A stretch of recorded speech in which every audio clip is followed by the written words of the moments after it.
নমস্কাৰ, মই ধ্ৰুৱ হাজৰিকা। আপোনালোক সকলোকে ইংৰাজী নৱবৰ্ষ আৰু আহি থকা ভোগালী বিহুৰ আন্তৰিক শুভেচ্ছা আৰু শুভকামনা জ্ঞাপন কৰিছোঁ।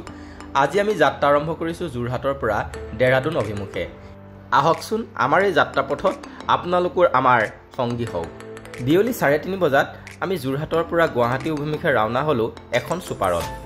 আৰু মোক ছুপাৰখনত উঠাই থৈ গ'লহি মোৰ দাদা পল্লৱ হাজৰিকাই। নিশাটো আমাৰ অফিচৰ হোষ্টেলত কটাই পুৱাই আমি উপস্থিত হ'লোগৈ বৰঝাৰ বিমানবন্দৰত। এয়া হৈছে বৰঝাৰ বিমানবন্দৰ পৰিৱেশ। এতিয়া আমি ইয়াতে আমি লৈ যোৱা বেগটো চেক কৰিবলৈ দিলোঁ। তাৰপিছতে নিজকো চেক কৰিলে। তাৰপিছতে আমাক সোমাই যাবলৈ দিয়া হ'ল এয়াৰপৰ্টৰ ভিতৰত।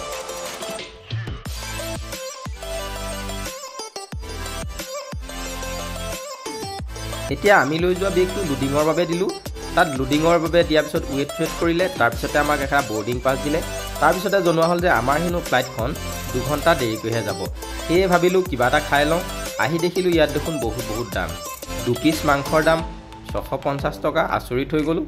অকণমান চাটনি ল'লোঁ। চাটনিকণৰ দাম আকৌ 50 টকা। আচৰিত কথা।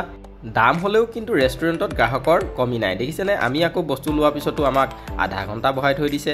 আধা ঘণ্টাৰ পাছতহে আমি অৰ্ডাৰ কৰা বস্তুটো খাবলৈ পালোঁ। দেখিছেনে এয়াৰপৰ্টৰ ভিতৰত কিমান ভিৰ। ঘন কুঁৱলীৰ বাবে প্ৰতিখন ফ্লাইটেই আজি দেৰি হৈছে আৰু সেয়েহে এয়াৰপৰ্টৰ ভিতৰত মানুহৰ ইমান ভিৰ বাঢ়িছে।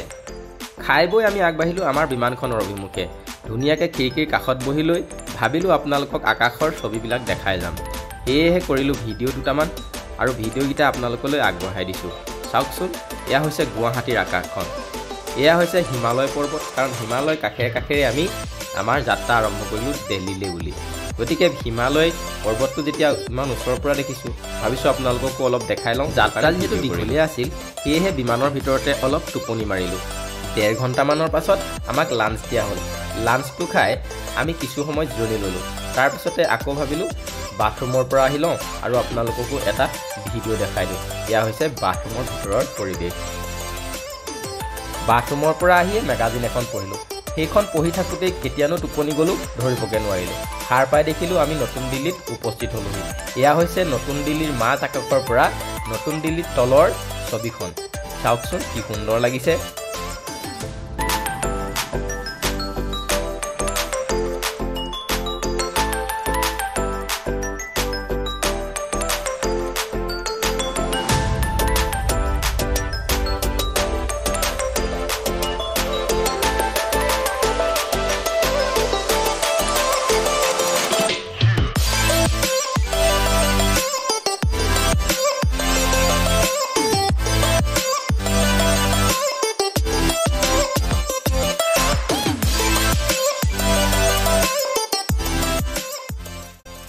এয়া হৈছে ইন্দিৰা গান্ধী আন্তঃৰাষ্ট্ৰীয় বিমানবন্দৰৰ ভিতৰৰ পৰিৱেশ। বিমানবন্দৰৰ ভিতৰতো যথেষ্ট ডাঙৰ। সেয়েহে ইয়াত যাত্ৰীসকলৰ সুবিধা হোৱাকৈ কিছুমান বেটাৰী গাড়ীৰ ব্যৱস্থা কৰা হৈছে। আমি যিহেতু অলপ ডেকা ল'ৰা, আমাৰ জুচো আছে, সেইটো কাৰণে আমি খোজকাঢ়িয়েই সমগ্ৰ এয়াৰপৰ্টটো ঘূৰি ফুৰিছোঁ। ইয়াৰ কাষতে আছে মেট্ৰ' ষ্টেচনটো। গতিকে আপোনালোকে যদি দিল্লীৰ যিকোনো অংশলৈ যাব বিচাৰে, তেনেহ'লে মেট্ৰ' ষ্টেচনত গৈ আপোনালোকে দিল্লীৰ যিকোনো স্থানলৈকে যাব পাৰে। ভিডিঅ'টো বেছি দীঘলীয়া নকৰোঁ।